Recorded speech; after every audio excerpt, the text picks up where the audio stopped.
Dear student, ನಿಮ್ಗೆ ಗೊತ್ತಿರೋ ಹಾಗೆ ಈ ಲಾಕ್ಡೌನ್ ಎಫೆಕ್ಟ್ ಇಂದ ಆಗ್ಬಿಟ್ಟು ನಾವು ಕ್ಲಾಸ್ ಮುಂದೆ ಹೋಗಿಲ್ಲ.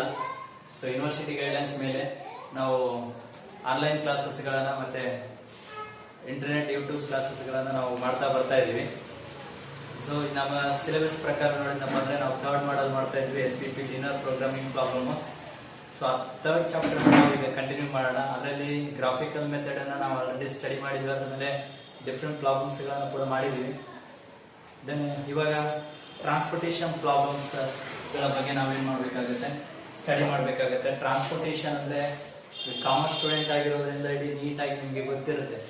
Any goods or passenger transfer from one place to another place or carrying from one place to another place transportation ಅಂತಕ್ಕಂಥದ್ದು ಗೊತ್ತಿದೆ.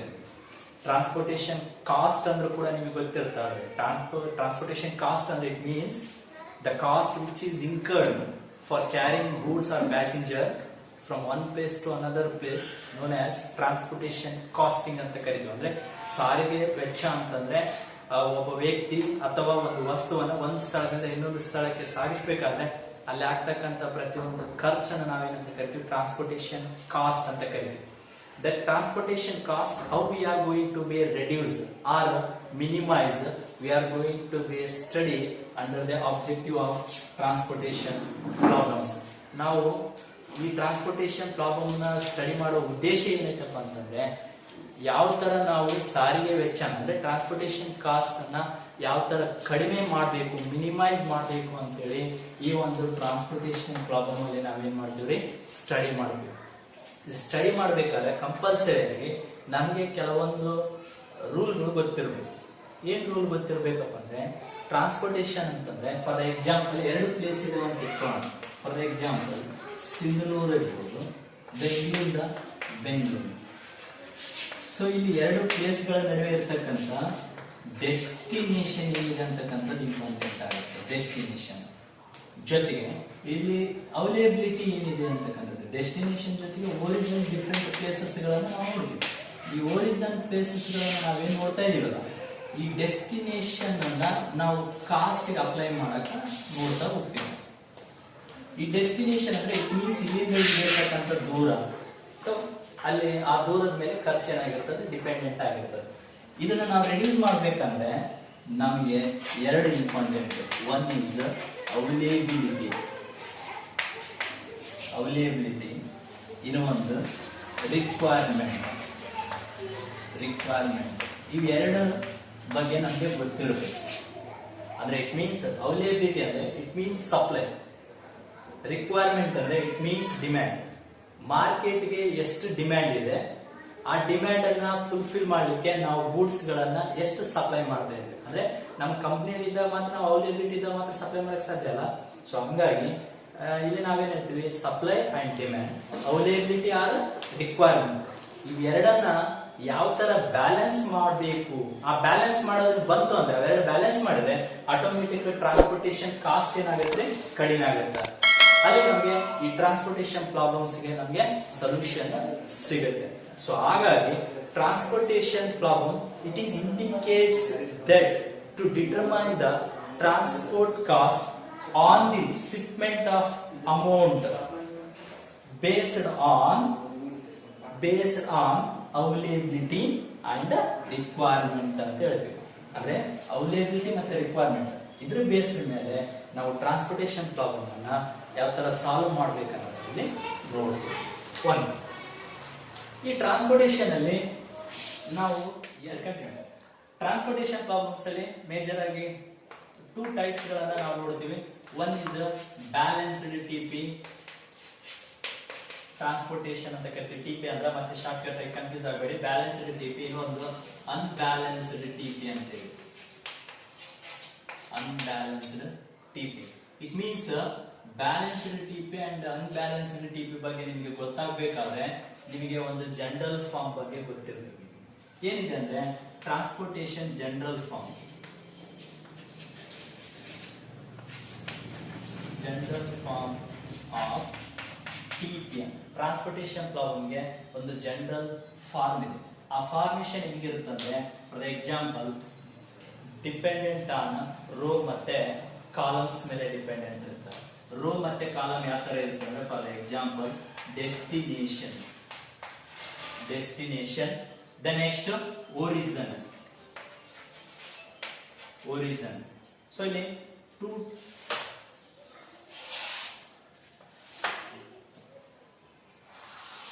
ದೆನ್ ಈ ಕಡೆ supply next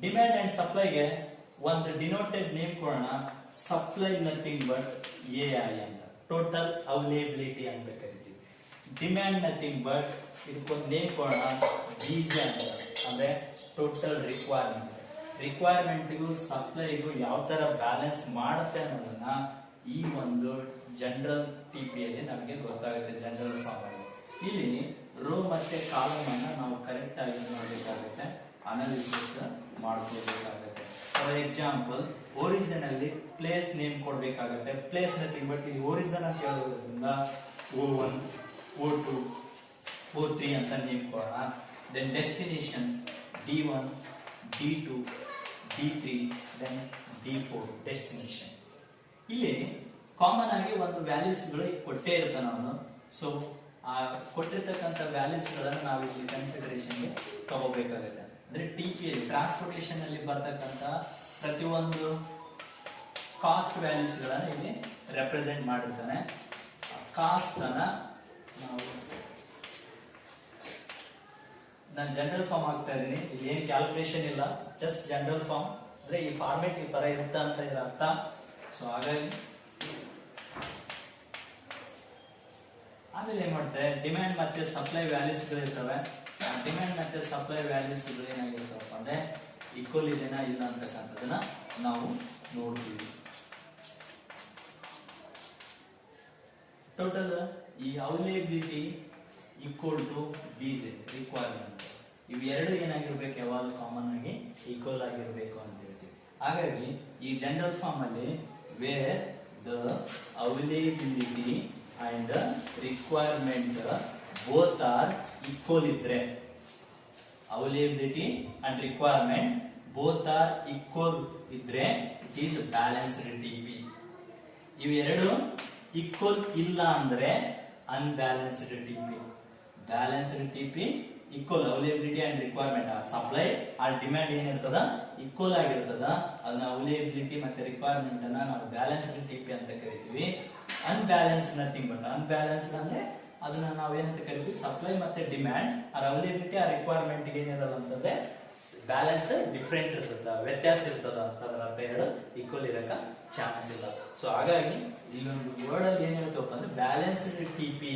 is the transportation problem which indicates the total capacity of supply is equal to total requirement of demand is known as balanced TP. Unbalanced TP nothing but the total capacity of supply not equal to, it indicates that not equal to total capacity of demand is called unbalanced TP.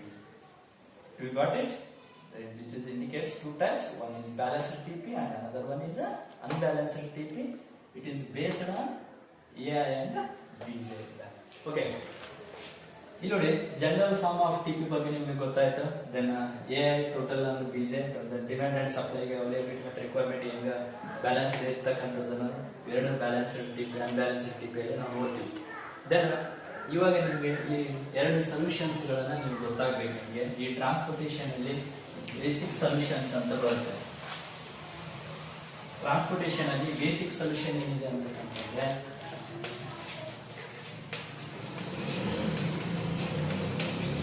basic solution. The feasible solution indicates the number of row and columns. Representation of m plus n minus 1 ಅಂತ ಕರೀತೀವಿ ನಾವು m plus n minus 1 set of settings ಗಳನ್ನು ನಾವು ಮಾಡಬೇಕಾದ್ರೆ m plus n minus 1 settings ಅನ್ನು ಮಾಡಬೇಕಾದ್ರೆ ಅಲ್ಲಿ basic solution ಬಗ್ಗೆ ನಾವು ಗೊತ್ತಿರಬೇಕಾಗುತ್ತೆ ಈ ಬೇಸಿಕ್ ಸೊಲ್ಯೂಷನ್ ಅಂತ ಬಂದಾಗ ಮೇಜರ್ ಆಗಿ ಡಿಜೆನರೇಟೆಡ್ ಸೊಲ್ಯೂಷನ್ ಅಂತ ಬರುತ್ತೆ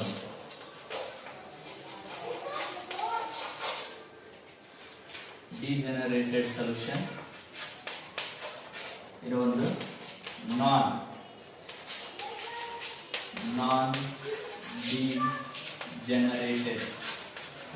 degenerated solution. Degenerated solution and non-degenerated solution. Two types ಆಗಿರತಕ್ಕಂತ ಬೇಸಿಕ್ ಸೊಲ್ಯೂಷನ್ಸ್ ಅನ್ನು ನಾವು ಅದರಲ್ಲಿ ನೋಡ್ತೀವಿ. ಈ ಟ್ರಾನ್ಸ್ಪೋರ್ಟೇಷನ್ ಪ್ರಾಬ್ಲಮ್ಸ್ ಗಳಲ್ಲಿ ನೋಡ್ತೀವಿ. ಈ ಡಿಜೆನರೇಟೆಡ್ ಸೊಲ್ಯೂಷನ್ ಅಂದ್ರೆ the number of positive allocations are not equal to m plus n minus 1. Correct ಆಗಿ ಅರ್ಥ ಮಾಡ್ಕೊಳ್ಳಿ. Degenerated solution means the number of positive allocations are not equal to m plus n minus 1 is called degenerated solution. Non-degenerated solution means the number of positive allocations are equal to m plus n minus 1 is called non-degenerated solution. Once again ಹೇಳ್ತಾ ಇದೀನಿ, confuse ಆಗಬೇಡಿ. Degenerated solution nothing but the number of positive allocations are not equal to m plus n minus 1, known as degenerated solution. Non-degenerated means the number of positive allocations are equal to m plus n minus 1 is called non-degenerated solution. Is it got it? Okay, come to the point. After knowing the degenerated and non-degenerated solution, we are going to solve a small example problems. Okay na? Okay. Let's continue. ಈ transportation problems ಅಲ್ಲಿ ನಿಮ್ಗೆ already ನಾನು ಹೇಳಿದಂಗ methods ಗಳು ಬರ್ತವೆ. ಆ methods ಗಳನ್ನ ನೀವು detail ಆಗಿ ಸ್ಟಡಿ ಮಾಡಬೇಕಾಗುತ್ತೆ. ಅವು ಯಾವ ಮೆಥಡ್ಸ್ ಇದಾವೆ ಅಂತಂದ್ರೆ, ಒಂದು NWCR, then second method MM method ಅಂತ ಕರಿತೀವಿ. ಅಂದ್ರೆ ಮ್ಯಾಟ್ರಿಕ್ಸ್ ಅನ್ನ ಯಾವ ತರ ರೆಡ್ಯೂಸ್ ಮಾಡ್ತೀವಿ ಅಥವಾ ಮಿನಿಮಮ್ ಮಾಡ್ತಾ ಹೋಗ್ತೀವಿ. ಸೊ ಹಾಗಾಗಿ ಮ್ಯಾಟ್ರಿಕ್ಸ್ ಮಿನಿಮಮ್ ಮೆಥಡ್ ಅಂತ ಕರಿತೀವಿ. ಇನ್ನೊಂದು NWCR and third method is VAM ಅಂದ್ರೆ ವೋಗಲ್ ಅಪ್ರಾಕ್ಸಿಮೇಷನ್ ಮೆಥಡ್. ಈ ಮೂರು ಮೆಥಡ್ ಅನ್ನು ನಾವು ಎಲ್ಲಿ ಸ್ಟಡಿ ಮಾಡ್ತೀವಪ್ಪ ಅಂತಂದ್ರೆ ಈ ಟ್ರಾನ್ಸ್ಪೋರ್ಟೇಷನ್ ಪ್ರಾಬ್ಲಮ್ ಅಲ್ಲಿ ಸ್ಟಡಿ ಮಾಡ್ತೀವಿ. Let's begin. ನಾವು ಫಸ್ಟ್ ಮೆಥಡ್ ಏನಿದೆಯಲ್ಲ NWCR, ಇದ್ರ ಬಗ್ಗೆ ನಾವು ಡೀಟೇಲ್ ಆಗಿ ಸ್ಟಡಿ ಮಾಡ್ತಾ ಹೋಗೋಣ ಅಂತ. NWCR ಅಂತಂದ್ರೆ ನಾರ್ತ್ ವೆಸ್ಟ್ ಕಾರ್ನರ್ ರೂಲ್ ಅಂತ ಕರಿತೀವಿ. ನಾರ್ತ್ ಟು ವೆಸ್ಟ್ ಅನ್ನ ನಾವು ಸಾಲ್ವ್ ಮಾಡ್ತಕ್ಕಂಥದ್ದು, ಅಂದ್ರೆ ಒಂದು ಮ್ಯಾಟ್ರಿಕ್ ಅನ್ನ ನಾರ್ತ್ ಟು ವೆಸ್ಟ್ ಕಾರ್ನರ್ ಅಲ್ಲಿ ನಾವೇನ್ ಮಾಡ್ತೀವಿ, ಸಾಲ್ವ್ ಮಾಡ್ತಾ ಹೋಗ್ತೀವಿ. ಸೊ ಹಾಗಾಗಿ ನಾರ್ತ್ ವೆಸ್ಟ್ ಕಾರ್ನರ್ ರೂಲ್ ಅಂತ ನಾವು ಇದನ್ನ ಕರಿತೀವಿ ಮೆಥಡ್ ಅಂತ. ಒಂದು ಮ್ಯಾಟ್ರಿಕ್ಸ್ ಅನ್ನ ಹಾಕೋಣ. ಎಕ್ಸಾಂಪಲ್ ಮ್ಯಾಟ್ರಿಕ್ಸ್ ತಗೊಂತೀನಿ ನಾನು. ನಿಮ್ಗೆ ಪ್ರಾಬ್ಲಮ್ ಅಲ್ಲಿ ಕೊಟ್ಟಿರ್ತಾನೆ ಅಂದ್ರೆ ಸೆಕ್ಷನ್ ಸಿ ದಲ್ಲಿ ನಿಮ್ ಕ್ವಶನ್ ಪೇಪರ್ ಏನ್ ಬರುತ್ತಲ್ಲ ಅದರಲ್ಲಿ ಸೆಕ್ಷನ್ ಸಿ ದಲ್ಲಿ ಯಾವಾಗ ನಿಮ್ಗೆ ಗೊತ್ತಿದೆ ಆಲ್ರೆಡಿ ಕ್ವಶನ್ಗಳು ಎ ಬಿ ಬರ್ತಾವ.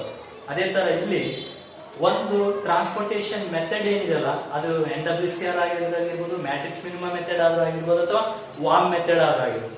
ಇವು ಮೂರಲ್ಲಿ ಒಂದು ಸೆಕ್ಷನ್ ಸಿ ದಲ್ಲಿ ಬರುತ್ತೆ ಕಂಪಲ್ಸರಿ ಪ್ರಾಬ್ಲಮ್, ಒಂದು ಟ್ರಾನ್ಸ್ಪೋರ್ಟೇಷನ್. ಸೊ ಹಾಗಾಗಿ north west corner rule NWCR method ಅನ್ನ ಒಂದು ಎಕ್ಸಾಂಪಲ್ ಪ್ರಾಬ್ಲಮ್ ಅನ್ನ ನಾನು ಹಾಕ್ತಾ ಹೋಗ್ತೀನಿ. Destination then place. ಸೊ ಇದೇನಾಗುತ್ತೆ, place P1, P2, P3, then destination ಅಂತ ಬಂದಾಗ D1, D2, D3, D4. One thing ನೆನ್ಪಿಟ್ಕೊಳ್ಳಿ, number of row and number of columns ಏನ್ ಬರ್ತಾವಲ್ಲ, number of columns, number of row, ಇವು ಎರಡು ಈಕ್ವಲ್ ಇರ್ಬೇಕಂತಕ್ಕಂಥ ರೂಲ್ ಇಲ್ಲ ಎಲ್ಲಿ, ಟ್ರಾನ್ಸ್ಪೋರ್ಟೇಷನ್ ಅಲ್ಲಿ. ಬಟ್ ನಾವು ಅಸೈನ್ಮೆಂಟ್ ಮೆಥಡ್ ಅನ್ನು ಸ್ಟಡಿ ಮಾಡಿದ್ರೆ ಅಥವಾ ಅಸೈನ್ಮೆಂಟ್ ಪ್ರಾಬ್ಲಮ್ಸ್ ಅನ್ನು ಸ್ಟಡಿ ಮಾಡಿದ್ರೆ ಅಲ್ಲಿ compulsory number of row and column ಅನ್ನ ನಾವು ಈಕ್ವಲ್ ಮಾಡ್ಕೊಂಡು ಸ್ಟಡಿ ಮಾಡಬೇಕು ಅನ್ನೋ ರೂಲ್ ಐತೆ. ಬಟ್ ಇಲ್ಲಿ ಟ್ರಾನ್ಸ್ಪೋರ್ಟೇಷನ್ ಗೆ ಆ ತರ ರೂಲ್ ಏನಿಲ್ಲ. ನಾವೇನ್ ಮಾಡಬಹುದು ಅಂತಂದ್ರೆ ಈ ಎರಡು ಸಪ್ಲೈ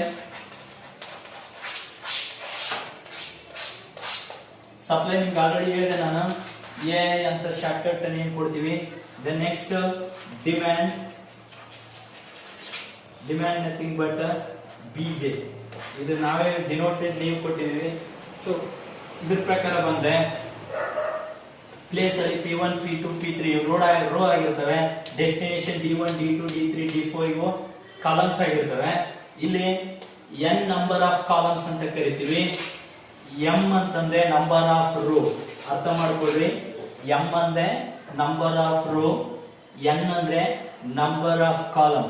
ಸೊ ಹಾಗಾಗಿ the rule of m plus n minus 1, ಅರ್ಥ ಮಾಡ್ಕೊಳ್ಳಿ. The rule of m plus n minus 1 basic solution ಅನ್ನು ಅಪ್ಲೈ ಮಾಡ್ಲಿಕ್ಕೆ ನಾವೇನ್ ಮಾಡ್ತೀವಿ, ಕನ್ಸಿಡರ್ ಮಾಡ್ತೀವಿ. ಬೇಸಿಕ್ ಸೊಲ್ಯೂಷನ್ ಅನ್ನು ಕನ್ಸಿಡರ್ ಮಾಡ್ಬೇಕಾದ್ರೆ m plus n minus 1 applicable ಮಾಡ್ತೀವಿ.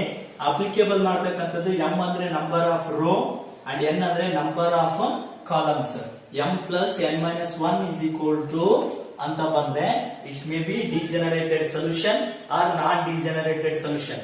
ಈಕ್ವಲ್ ಇದ್ರೆ ನಾನ್ ಡಿಜೆನರೇಟೆಡ್, ನಾಟ್ ಈಕ್ವಲ್ ಇದ್ರೆ ಡಿಜೆನರೇಟೆಡ್ ಸೊಲ್ಯೂಷನ್ ಅಂತ. ಆಲ್ರೆಡಿ ಹೇಳಿದ್ನಲ್ಲ ನಿಮಗೆ ಸೊಲ್ಯೂಷನ್ ಬಗ್ಗೆ, ಡಿಜೆನರೇಟೆಡ್ ಸೊಲ್ಯೂಷನ್ ಮತ್ತೆ ನಾನ್ ಡಿಜೆನರೇಟೆಡ್ ಸೊಲ್ಯೂಷನ್ ಬಗ್ಗೆ ನಾವು ಇಲ್ಲಿ ಇದಕ್ಕೆ ಅಪ್ಲಿಕೇಬಲ್ ಮಾಡ್ಲಿಕ್ಕೆ ಹೆಲ್ಪ್ ಆಗುತ್ತೆ. ಫಾರ್ ಎಕ್ಸಾಂಪಲ್ ನೋಡಿ, ಡೆಸ್ಟಿನೇಷನ್ ಅಲ್ಲಿ ವ್ಯಾಲ್ಯೂಸ್ ಗಳನ್ನ ಹಾಕ್ತಾ ಹೋಗ್ತೀನಿ. ಎಕ್ಸಾಂಪಲ್ ವ್ಯಾಲ್ಯೂಸ್ ಗಳನ್ನ 8 12 10 6 3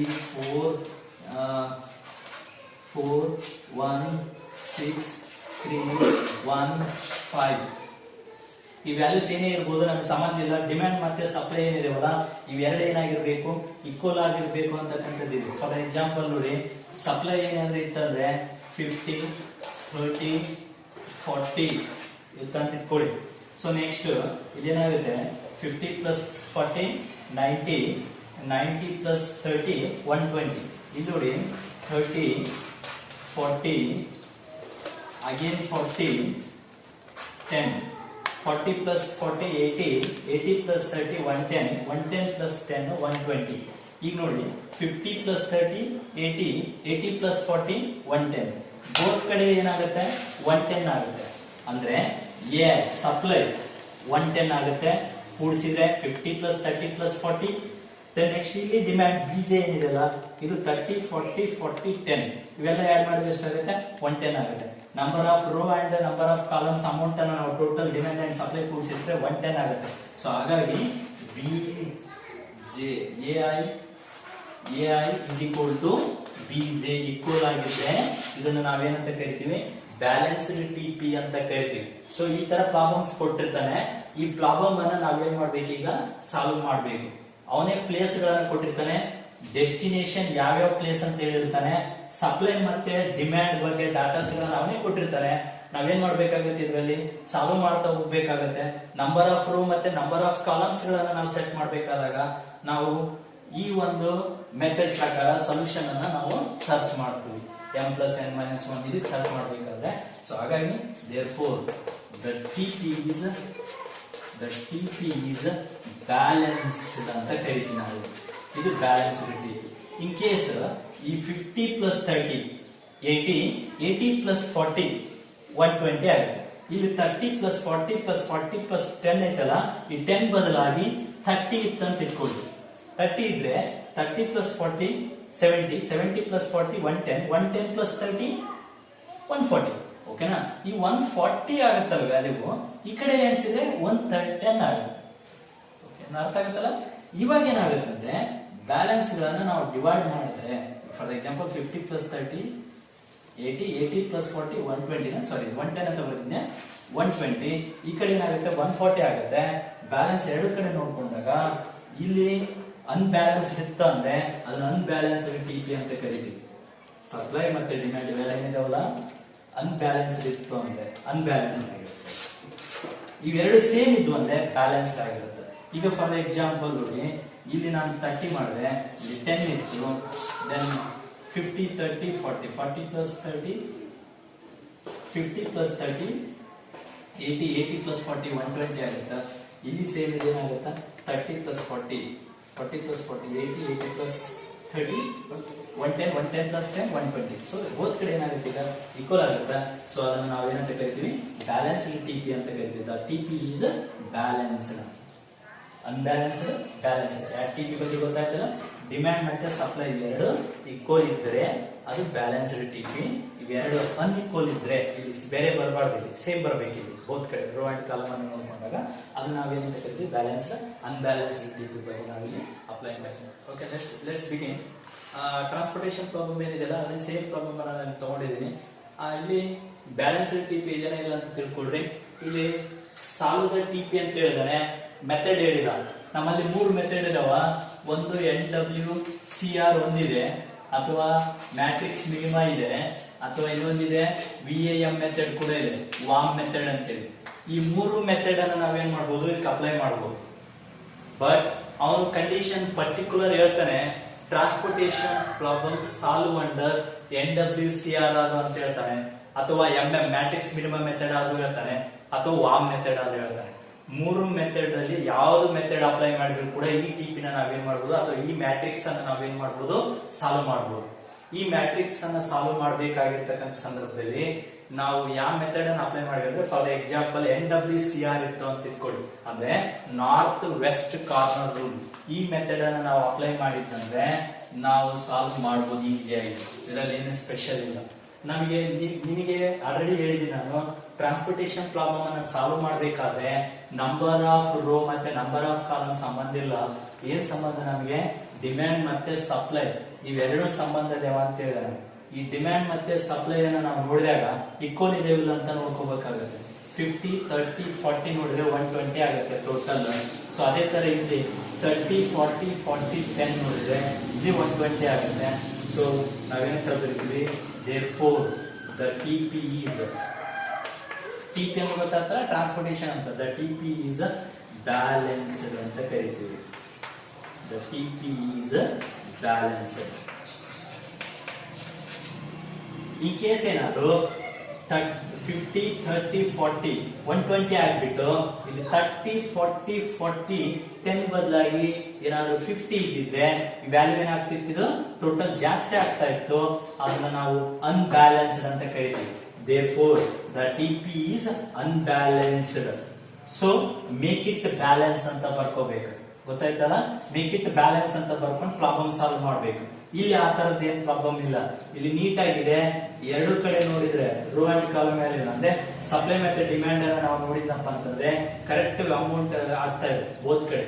ಸೊ ಹಾಗಾಗಿ AI is equal to BJ ಅಂತ ಕರಿತೀವಿ. ನಾವು ಡಿನೋಟೇಟ್ ಮಾಡಿರ್ತಕ್ಕಂಥ A ಅಂದ್ರೆ ಅವೈಲೇಬಿಲಿಟಿ, BJ ಅಂದ್ರೆ ಟೋಟಲ್ ರಿಕ್ವೈರ್ಮೆಂಟ್ ಅಥವಾ ಡಿಮ್ಯಾಂಡ್ ಅಂತ ಅರ್ಥ. ಸೊ ಇದನ್ನ ಸಾಲ್ವ್ ಮಾಡಬೇಕಾಗಿರ್ತಕ್ಕಂಥ ಸಂದರ್ಭದಲ್ಲಿ ನಾವು NWCR ಅನ್ನು ಅಪ್ಲೈ ಮಾಡ್ತೀವಿ. NWCR ಅಂದ್ರೆ ದ ಮ್ಯಾಟ್ರಿಕ್ಸ್, ಇದನ್ನ ನಾವು ಮ್ಯಾಟ್ರಿಕ್ಸ್ ಅಂತ ಕರಿತೀವಿ. The matrix which is calculated from the top of the left corner. ಇದು ಟ್ರಾನ್ಸ್ಪೋರ್ಟೇಷನ್ ಪ್ರಾಬ್ಲಮ್. ಇದು ಮ್ಯಾಟ್ರಿಕ್ಸ್. ಈ ಮ್ಯಾಟ್ರಿಕ್ಸ್ ಅಲ್ಲಿ top of the left corner, top ಅಂದ್ರೆ ಇದು, ಬಾಟಮ್ ಅಂದ್ರೆ ಇದು, top of the left corner. ಇದು ಲೆಫ್ಟ್ ಅಲ್ಲ, ಇದು ರೈಟ್ ಕಾರ್ನರ್, ಇದು ಲೆಫ್ಟ್ ಕಾರ್ನರ್. ಸೊ ಹಾಗಾಗಿ NWCR ಅಂದ್ರೆ the matrix which is calculated from top of the left corner known as NWCR.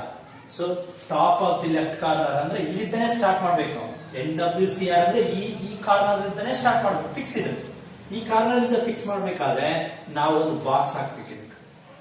Box ಹಾಕ್ಬಿಟ್ಟು ಸ್ಟ್ರೇಟ್ ಆಗಿ ಈ ಕಡೆ ನೋಡ್ಕೊಳ್ಳಿ. ಸಪ್ಲೈ ಎಷ್ಟಿದೆ, 50 ಇದೆ. ಇಲ್ಲಿಂದ ಈ ಕಡೆ ನೋಡ್ಕೊಳ್ಳಿ, ಡಿಮ್ಯಾಂಡ್ ಎಷ್ಟಿದೆ, 30 ಇದೆ. ಇಲ್ಲಿ 30, ಇಲ್ಲಿ 50, ವಿಚ್ ಇಸ್ ಮಿನಿಮಮ್. 30 ಮಿನಿಮಮ್ ತಾನೆ. ಸೊ ಈ 30 ಇಲ್ಲಿ ಬರ್ಕೊ, 30 ಇಲ್ಲಿ ಕೊಟ್ಟು ಇಲ್ಲ, ಇದು ಆಟೋಮೆಟಿಕ್ ಏನಾಯ್ತು, 0 ಆಯ್ತು. ಇಲ್ಲಿ ಬ್ಯಾಲೆನ್ಸ್ ಎಷ್ಟು ಉಳಿತು, 20 ಉಳಿತು. ಇಲ್ಲಿ 20 ಉಳಿತು, ಬ್ಯಾಲೆನ್ಸ್ ಬರ್ದಿದೀವಿ. ಇಲ್ಲಿ 30 ಇಲ್ಲಿ ಕೊಟ್ಬಿಟ್ಟಿದೀವಿ, ಇದು 0 ಆಯ್ತು. 0 ಆಗುತ್ತಲ್ಲ, ಆ ಒಂದು ಕಾಲಮ್ ಅನ್ನ ನಾವು ಡಿಲೀಟ್ ಮಾಡಬೇಕು. ಇಟ್ ಮೀನ್ಸ್ ಈ ಕಾಲಮ್ ಅನ್ನ ನಾವು ತೆಗೆದು ಬಿಡಬೇಕು. ಅಂದ್ರೆ D1 column is deleted. Next matrix ಎಷ್ಟು ಉಳಿದಿದೆ ಅಂದ್ರೆ ಇಷ್ಟೇ. ಈಗ ಉಳಿದಿರೋ ಮ್ಯಾಟ್ರಿಕ್ಸ್ D2, D3, D4, ಈ ಕಡೆ P1, P2, P3 ಇಷ್ಟೇ ಮ್ಯಾಟ್ರಿಕ್ಸ್ ಈಗ ಉಳಿದಿರೋದು. ಇದರಲ್ಲಿ ಮತ್ತೆ top of the left corner ಯಾವುದು, ಟಾಪ್ ಲೆಫ್ಟ್ ಇದಾಗತ್ತೆ. ಸೊ ಇಲ್ಲಿ ನಾವು ಬಾಕ್ಸ್ ಹಾಕ್ತೇವೆ. ಈ top of the left corner box ಹಾಕಿದ್ಮೇಲೆ ಸ್ಟ್ರೇಟ್ ಆಗಿ ಈ ಕಡೆ ನೋಡ್ಕೊಳ್ಳಿ, ಎಷ್ಟಿದೆ ಇಲ್ಲಿ 20 ಇದೆ. ಇಲ್ಲಿಂದ ಸ್ಟ್ರೇಟ್ ಆಗಿ ಈ ಕಡೆ ನೋಡ್ಕೊಳ್ಳಿ ಎಷ್ಟಿದೆ 40 ಇದೆ. ಇಲ್ಲಿ 40 ಇದೆ, ಇಲ್ಲಿ 20 ಇದೆ. ಯಾವ್ದು ಮಿನಿಮಮ್ ಇದೆ 20 ಮಿನಿಮಮ್. ಸೊ 20 ಇಲ್ಲಿ ಕೊಟ್ಬಿಡಿ. ಯಾವ್ದು ಮಿನಿಮಮ್ ಇರುತ್ತೆ ಆ ಕಡೆ ಕೊಡ್ಬೇಕು. 20 ಮಿನಿಮಮ್ ಇದೆ, 20 ಕೊಟ್ಬಿಡಿ. ಇದೇನಾಯ್ತು 0 ಆಯ್ತು. ಇಲ್ಲಿ ಬ್ಯಾಲೆನ್ಸ್ ಎಷ್ಟು ಉಳಿತು 20 ಉಳಿತು. 20 ಬ್ಯಾಲೆನ್ಸ್ ಬರ್ಕೋಬೇಕು. ಇದು 0 ಆಯ್ತಲ್ಲ, ಆ ಒಂದು ರೋನ ನಾವೇನ್ ಮಾಡ್ಬೇಕು ಡೆಲಿಟ್ ಮಾಡಬೇಕು. ಇಟ್ ಮೀನ್ಸ್ ಈಗ ನಮಗೆ ಉಳಿದಿರ್ತಕ್ಕಂಥ ಮ್ಯಾಟ್ರಿಕ್ಸ್ ಇಷ್ಟೇ. ಈಗ ಇಷ್ಟೇ ಮ್ಯಾಟ್ರಿಕ್ಸ್ ಅಂತ ಉಳಿದಿರೋದು. ಇದರಲ್ಲಿ ಮತ್ತೆ top of the left column ಅಂತ ಬಂದು top of the left column ಇದ್ದಾಗ ಮತ್ತೆ ಇಲ್ಲಿ ಬಾಕ್ಸ್ ಹಾಕ್ಬೇಕು. ಇಲ್ಲಿಂದ ಸ್ಟ್ರೇಟ್ ಆಗಿ ನೋಡ್ಕೊಳ್ಳಿ, ಇಲ್ಲಿ ಎಷ್ಟಿದೆ 30 ಇದೆ. ಇಲ್ಲಿಂದ ಈ ಕಡೆ ಎಷ್ಟಿದೆ 20 ಇದೆ. ಇದರ ಯಾವ ಮಿನಿಮಮ್ 20 30 ಮಿನಿಮಮ್ 20 ಅಲ್ಲ, 20 ಕೊಟ್ಬಿಡಿ. 20 ಕೊಟ್ವಿ ಅಂದ್ರೆ ಇಲ್ಲಿ ಆಟೋಮೆಟಿಕ್ ಎಷ್ಟು ಬ್ಯಾಲೆನ್ಸ್ ಉಳಿತು 10 ಬ್ಯಾಲೆನ್ಸ್ ಉಳಿತು. ಇಲ್ಲಿ 10 ಬ್ಯಾಲೆನ್ಸ್ ಹೋದಾಗ ಇಲ್ಲಿ 20 ಇದೆಯಲ್ಲ, ಇದೇನ್ ಮಾಡ್ಬೇಕು ಈಗ 0 ಮಾಡ್ಬೇಕು. ಇದು 0 ಆಯ್ತಾ, ಆಟೋಮೆಟಿಕ್ ಇದೇನಾಯ್ತು ಡೆಲಿಟ್ ಆಯ್ತು. It means D2 deleted. Then next ಉಳಿದಿರ್ತಕ್ಕಂಥ ಮ್ಯಾಟ್ರಿಕ್ಸ್ ಇಷ್ಟೇ. Top of the left corner ಯಾವ್ದು ಮತ್ತೆ ಇದು ಬಾಕ್ಸ್ ಆಗ್ಬೇಕು. ಇಲ್ಲಿಂದ ಸ್ಟ್ರೇಟ್ ಆಗಿ ನೋಡ್ಕೊಳ್ಳಿ 10 ಇದೆ. ಇಲ್ಲಿ ಎಷ್ಟಿದೆ 40 ಇದೆ. ಇದರ ಯಾವ್ದು ಮಿನಿಮಮ್ 10 ಕೊಟ್ಬಿಡಿ. ಇದು 0 ಆಯ್ತು. ಇಲ್ಲಿ ಬ್ಯಾಲೆನ್ಸ್ ಎಷ್ಟು ಉಳಿತು 30 ಉಳಿತು. ಇದು 0 ಆಯ್ತಲ್ಲ, ಆಟೋಮೆಟಿಕ್ ಇದು ಡೆಲಿಟೆಡ್. P2 ಆಯ್ತು. ಈ ಬ್ಯಾಲೆನ್ಸ್ ಉಳಿದಿರ್ತಕ್ಕಂಥ ಮ್ಯಾಟ್ರಿಕ್ಸ್ ಇಷ್ಟೇ. ಈ matrix top of the left corner ಇದಾಗುತ್ತೆ. ಬಾಕ್ಸ್ ಹಾಕಿ ಇಲ್ಲಿ ಎಷ್ಟಿದೆ 30 ಇದೆ, ಇಲ್ಲಿ 40 ಇದೆ. 30 ಕೊಟ್ಬಿಡಿ. ಇದು 0 ಆಯ್ತು. ಇಲ್ಲಿ ಬ್ಯಾಲೆನ್ಸ್ ಎಷ್ಟು ಉಳಿತು 10. ಇದು 0 ಆಯ್ತಾ, ಇದು ಡೆಲಿಟೆಡ್ ಅಂದ್ರೆ D3 ಡೆಲಿಟೆಡ್. ಈಗ ಉಳಿದಿರೋದು ಒಂದೇ. ಇದಕ್ಕೆ ಬಾಕ್ಸ್ ಹಾಕ್ಬೇಕು. ಇದಕ್ಕೆ ಬಾಕ್ಸ್ ಹಾಕಿದಾಗ ಇಲ್ಲಿ ವ್ಯಾಲ್ಯೂ ನೋಡ್ಕೊಳ್ಳಿ 10 ಇದೆ, ಇಲ್ಲಿ 10 ಇದೆ, 10 ಕೊಡ್ತೀವಿ. ಇದು 0, ಇದು 0. ಇದು ಎಂಡ್ ಆಫ್ ದಿಸ್ ಇಯರ್. ಈ ಮ್ಯಾಟ್ರಿಕ್ಸ್ ಅನ್ನ ನಾವೇನ್ ಮಾಡ್ಬೇಕು ಅಂತ ಡಿಮ್ಯಾಂಡ್ ಮತ್ತೆ ಸಪ್ಲೈ ಬೇಸ್ಡ್ ಮೇಲೆ ಯಾಕಡೆ ಮಿನಿಮಮ್ ಇರುತ್ತಲ್ಲ ಆ ಕಡೆ ಕೊಡ್ಬೇಕು. ಈ ಕಡೆ ಮಿನಿಮಮ್ ಇದ್ರೆ ಈ ಕಡೆ ವ್ಯಾಲ್ಯೂ ಅನ್ನು ಕೊಡ್ಬೇಕು, ಈ ಕಡೆ ಮಿನಿಮಮ್ ಇದ್ರೆ ಈ ಕಡೆ ವ್ಯಾಲ್ಯೂ ಅನ್ನು ಕೊಡ್ಬೇಕು. ಇನ್ನು ಬ್ಯಾಲೆನ್ಸಿಂಗ್ ಫಿಗರ್ ಅನ್ನು ಬರ್ಕೊಂಡು ರೋ ಅಥವಾ ಡೆಲಿಟ್ ಯಾವ್ದು ಡೆಲಿಟ್ ಆಗುತ್ತೆ ನೋಡ್ಕೋಬೇಕು ಕರೆಕ್ಟ್ ಆಗಿ. ರೋ ಡೆಲಿಟ್ ಆದ್ರೆ ರೋ ಡೆಲಿಟ್ ಮಾಡಬೇಕು, ಕಾಲಮ್ ಡೆಲಿಟ್ ಆದ್ರೆ ಕಾಲಮ್ ಡೆಲಿಟ್ ಮಾಡಬೇಕು. ಸೊ ಬ್ಯಾಲೆನ್ಸ್ ಏನಾಗುತ್ತೆ ಅಲ್ಲಿ ಈಕ್ವಲ್ ಆಗ್ಬಿಡುತ್ತೆ, 0 ಆಗ್ಬಿಡುತ್ತೆ. 10 10 0 ಆಯ್ತಾ. ನೆಕ್ಸ್ಟ್ ಇದು ಮುಗಿದ್ಮೇಗ ಬೇಸಿಕ್ ಸೊಲ್ಯೂಷನ್ ಅನ್ನ ಕ್ಯಾಲ್ಕುಲೇಷನ್ ಮಾಡಬೇಕು. ನೆಕ್ಸ್ಟ್ ಸ್ಟೆಪ್ ಅಲ್ಲಿ ಇದು ಫಸ್ಟ್ ಸ್ಟೆಪ್. ನೆಕ್ಸ್ಟ್ ಸ್ಟೆಪ್ ಏನು ಬೇಸಿಕ್ ಸೊಲ್ಯೂಷನ್ ಕ್ಯಾಲ್ಕುಲೇಷನ್ ಮಾಡಬೇಕು. ಡಿಮ್ಯಾಂಡ್ ಅಂಡ್ ಸಪ್ಲೈ ಅನ್ನ ಈಕ್ವಲ್ ಆಗಿ ಸಾಲ್ವ್ ಮಾಡಿದ್ಮೇಲೆ ಬೋತ್ ಕಡೆ ಏನಾಗುತ್ತೆ 0 ಆಗುತ್ತೆ. ನೆಕ್ಸ್ಟ್ ಏನ್ ಮಾಡಬೇಕು ಕ್ಯಾಲ್ಕುಲೇಷನ್ ಆಫ್ ಬೇಸಿಕ್ ಸೊಲ್ಯೂಷನ್ ಅಂತ ಬರ್ಕೋಬೇಕು. ಬೇಸಿಕ್ ಸೊಲ್ಯೂಷನ್ ಅಲ್ಲಿ ಒಂದು ಟೇಬಲ್ ಬರುತ್ತೆ. ಒರಿಜಿನ್ ಇಲ್ಲಿ ಆಲ್ರೆಡಿ ಇದೆಯಲ್ಲ, ಪ್ಲೇಸ್ ಅಥವಾ ಒರಿಜಿನ್ ಅಂತ. Origin, destination, quantity, then next cost. ಇವು 4 ವ್ಯಾಲ್ಯೂಸ್ ಗಳನ್ನ ಬರ್ಕೋಬೇಕಾಗುತ್ತೆ. ನೋಡ್ರಿ ಕ್ಯಾಲ್ಕುಲೇಷನ್ ಆಫ್ ಬೇಸಿಕ್ ಸೊಲ್ಯೂಷನ್ ಅಂತ ಬರ್ತದೆ. ಬಿ ಸೊಲ್ಯೂಷನ್ ಅಂತ ಬರ್ತದೆ. ಬಿ ಅಂದ್ರೆ ಬೇಸಿಕ್ ಸೊಲ್ಯೂಷನ್ ಅಂತ ಅದರ ಅರ್ಥ. Calculation of basic solution, origin, destination, quantity, then cost ಬರೆದಾದ್ಮೇಲೆ according to the column wise ನೋಡ್ಕೊಂತ ಹೋಗ್ಬೇಕು ನಾವು. ರೋ ಅಂಡ್ ಕಾಲಮ್ ಇಲ್ಲಿ 30 ಮತ್ತೆ 8 ಇವೆರಡು ಇಂಟರ್ ಕ್ಲಾಸ್ ಆಗಿರಲ್ಲ. ಇವೆರಡನ್ನ ನಾವೀಗ ಮಲ್ಟಿಫಿಕೇಶನ್ ಮಾಡ್ಬೇಕು. 30 ದೆನ್ 8 ಯಾವ ಕಾಲಮ್ ಅಲ್ಲಿ ಆಗಿದೆ D1 ದಲ್ಲಿ ಆಗಿದೆ. ಪ್ಲೇಸ್ P1 ನಲ್ಲಿ ಆಗಿದೆ. P1 D1 30 into 8 ಮಾಡಬೇಕು. ಸೊ ಇಲ್ಲಿ ಒರಿಜಿನ್ ಅಲ್ಲಿ P1, ಡೆಸ್ಟಿನೇಷನ್ ಅಲ್ಲಿ D1, ಕ್ವಾಂಟಿಟಿ ಏನಾಗಿದೆ 30 into 8 ಹೌದಲ್ಲ. ಓಕೆ ದೆನ್ 8 3 24 ಅಂದ್ರೆ 240 ಟೋಟಲ್ ಕಾಸ್ಟ್. ದೆನ್ ಅಗೇನ್ ಇಲ್ಲಿ ಆಗಿದೆ 20 12 ಇವೆರಡಕ್ಕೂ ಮಲ್ಟಿಪ್ಲಿಕೇಶನ್ ಮಾಡಬೇಕು. ಈಗ ಇವೆರಡು ಕರೆಸ್ಪಾಂಡಿಂಗ್ ಆಗಿರೋ ವ್ಯಾಲ್ಯೂಸ್, ಇವೆರಡು ಕರೆಸ್ಪಾಂಡಿಂಗ್ ವ್ಯಾಲ್ಯೂಸ್ ಏನಿದಾವಲ್ಲ D2 P1 D2 the corresponding value is 12 and 20. So 12 into 20 ಓಕೆನಾ. 20 200 22 40 240 ಅದರಲ್ಲಿ ನೆಕ್ಸ್ಟ್ ಕರೆಸ್ಪಾಂಡಿಂಗ್ ಆಗಿರೋ ವ್ಯಾಲ್ಯೂ. ನೆಕ್ಸ್ಟ್ ಹಾಗೆ ಇಲ್ಲಿ ಕರೆಸ್ಪಾಂಡಿಂಗ್ ಆಗಿದೆ 20 ಮತ್ತೆ 4 ಇವೆರಡು ಕರೆಸ್ಪಾಂಡಿಂಗ್ ಆಗಿದಾವಲ್ಲ. 20 ಮತ್ತೆ 4 ಇವೆರಡು ಕರೆಸ್ಪಾಂಡಿಂಗ್ ಆಗಿದೆ ಇಲ್ಲಿ D2 P2. ಸೊ ಇಲ್ಲಿ ಬರೀಬೇಕು P2 D2 the corresponding value is 20 into 4 20 into 4. 80 24 ಎಂಬತ್ತು. ನೆಕ್ಸ್ಟ್ ಅಗೇನ್ ಕರೆಸ್ಪಾಂಡಿಂಗ್ ಆಗಿರೋದು ಇಲ್ಲಿ 10 into 4 ಇವೆರಡು ಕರೆಸ್ಪಾಂಡಿಂಗ್ ಆಗಿರ್ತಾನೆ 10 ಮತ್ತೆ 4. ಇಲ್ಲಿ ಈ ಕಡೆ ನೋಡ್ಕೊಳ್ಳಿ D3 ಇಲ್ಲಿ P2 D3 10 into 4 40 10 into 4 40. The next corresponding value ಏನಾಗಿದೆ ಇಲ್ಲಿ 30 into 1 D3 P3. ಸೊ ಇಲ್ಲಿ ಬರ್ಕೋಬೇಕು P3 D3 30 into 1 ಮಲ್ಟಿಪ್ಲಿಕೇಶನ್ ಮಾಡಿ 30 into 1 30. The next corresponding value ಇಲ್ಲಿದೆ 10 into 5 ಅಂತ ಬಂದ್ರೆ ಇಲ್ಲಿ D4 ಇದೆ ಇಲ್ಲಿ P3 ಇದೆ. So P3 D4 the corresponding value is 10 into 5 50. Next ಏನ್ ಮಾಡ್ಬೇಕು ಈಗ ಎಲ್ಲ ವ್ಯಾಲ್ಯೂಸ್ ಕರೆಸ್ಪಾಂಡಿಂಗ್ ಆಗಿದ್ದನ್ನು ನಾವು ಬರ್ದಿವಿ ಇಲ್ಲಿ ಬರ್ದಿವಿ. ಇವನ್ನ ನಾವೇನಂತ ಕರಿತೀವಿ ನಂಬರ್ ಆಫ್ ಪಾಸಿಟಿವ್ ಅಲೋಕೇಶನ್ಸ್ ಅಂತ ಕರಿತೀವಿ. The number of positive allocations ಅಂತ ಕರಿತೀವಿ. P1 P2 P3 ಇವೆಲ್ಲ ಬಂದು ಅಂದ್ರೆ ಇಲ್ಲಿ ಕರೆಸ್ಪಾಂಡಿಂಗ್ ಏನಾಗಿದಾವ ವ್ಯಾಲ್ಯೂ ಈ ಕರೆಸ್ಪಾಂಡಿಂಗ್ ಆಗಿರ್ತಕ್ಕಂಥ ವ್ಯಾಲ್ಯೂ ಇಂದ ಬಂದಿದಾವೆ. ಸೊ ಇವು number of positive allocations equal ಇದೆನಾ ಇಲ್ಲ ಅಂತ ಹೇಳಿ ಚೆಕ್ ಮಾಡಬೇಕು. therefore the setting of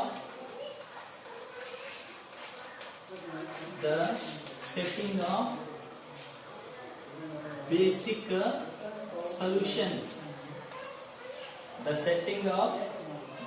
solution m plus n minus 1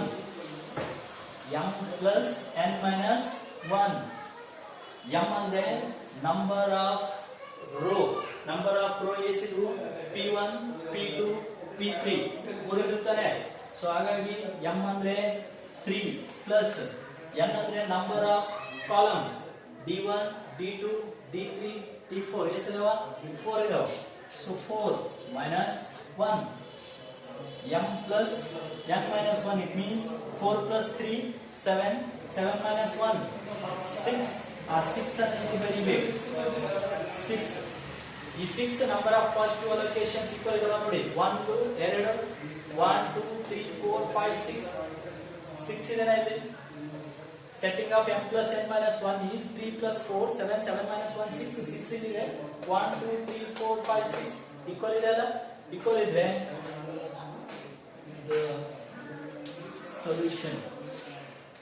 the solution is non-degenerate.